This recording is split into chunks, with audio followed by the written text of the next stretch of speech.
All right, so today I wanted to start by talking about a couple of polls out of global news. Now, they're both very interesting.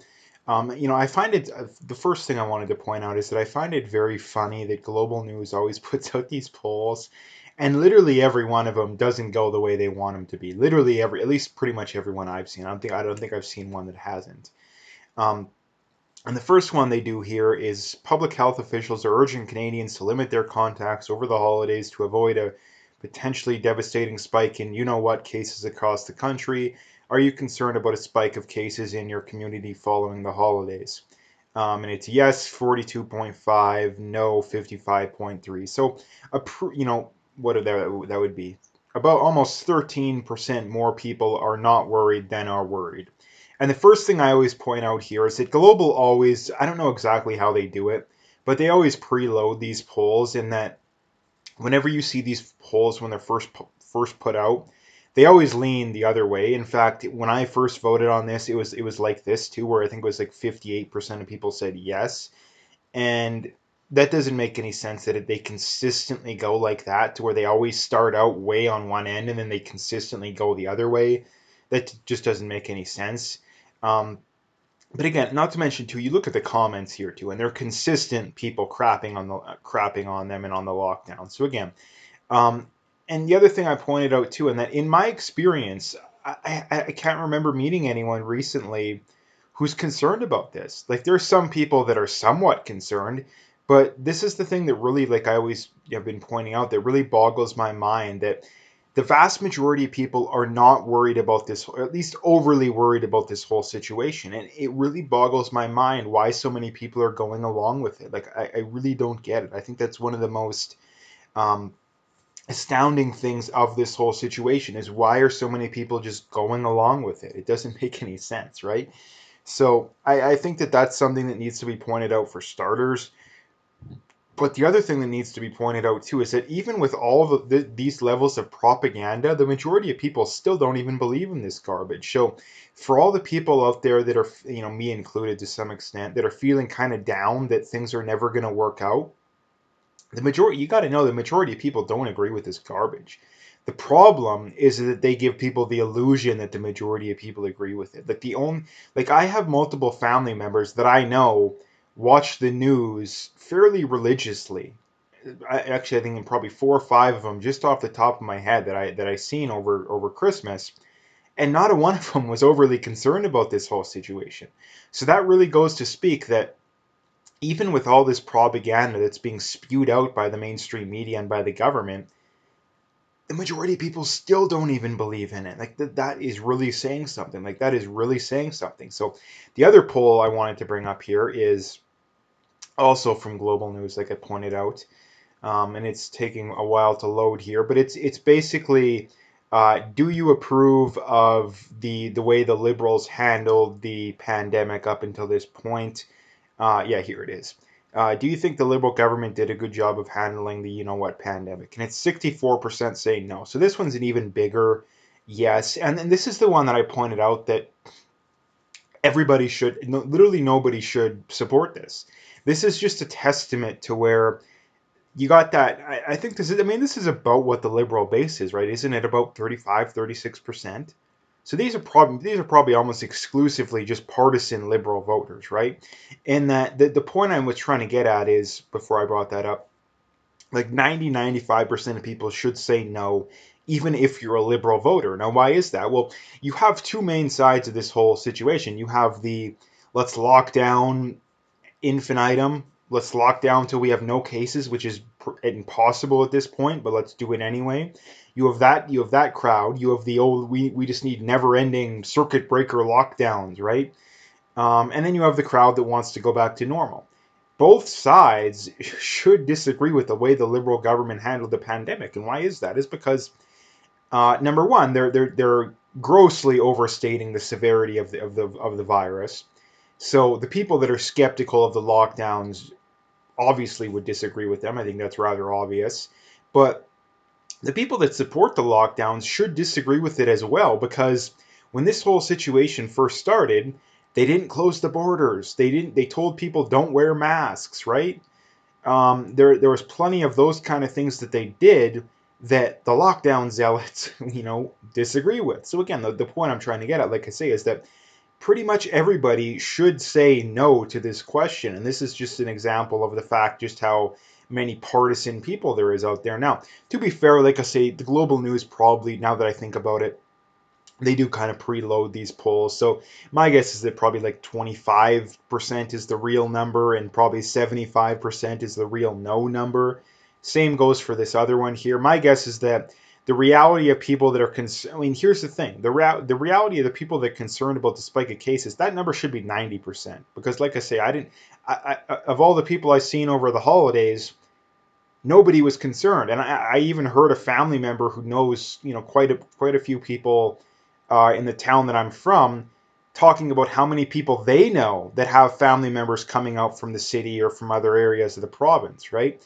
So this is the point like I say, I'm trying to get at, is that hardly anybody is actually concerned about this stuff. Hardly anyone. And this is the thing that really boggles my mind, is that the average person has the capacity to recognize that we're clearly, at the very least, being misled. I would argue being outright lied to, but at the very least, we're being misled about the severity of this whole virus situation. And the majority of people, they very clearly recognize that, right? They very clearly recognize that. But the hard part for the average person seems to be going full circle and putting two and two together, right? Like I say, it really just boggles my mind that people just can't put two and two together. They can figure out that we're being lied to, or at the very least misled. They can figure out that it's not nearly as bad as what the government would like us to think.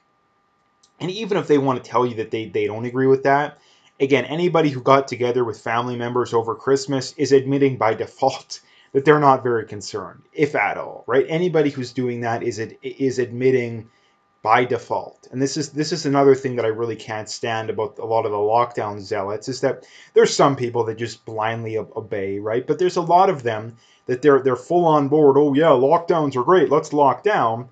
But they don't follow the rules themselves. I mean, namely the politicians, right? Namely the politicians. But again, how many people do you know that they're big on, shutting down this form of activity, but if it's their activity, then they're all mad, right? Which is why, again, we should be opening pretty much everything.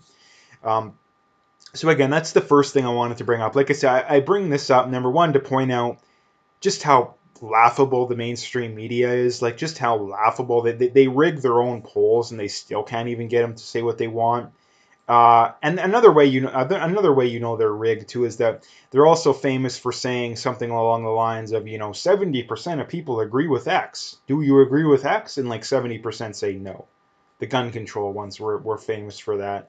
So again, they're just complete and utter fake news. It really boggles my mind how people that you think otherwise are intelligent people still believe this stuff. Like it's just sheer propaganda. Like it's propaganda. The difference between CBC and state television in China, it's pretty much nothing. Like it's the difference. The biggest difference being is the people there know it's garbage, right? More people there probably know it's garbage than here, right? More people know it's garbage there than here.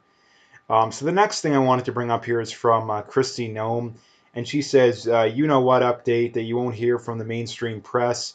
New cases are down 59% since South Dakota's peak a month ago, but they're rising in many other states. We're not out of the woods yet, but we'll continue fighting this virus together." And again, this is just more and more.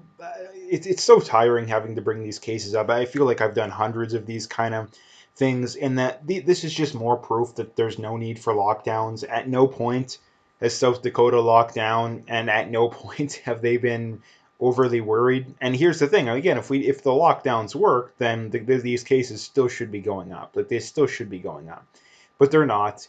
Um, and again, there's a lot of other misleading things that they don't tell you when it comes to this stuff. Number one is the PCR cycles. That's one thing out of Australia that I don't know if they release it.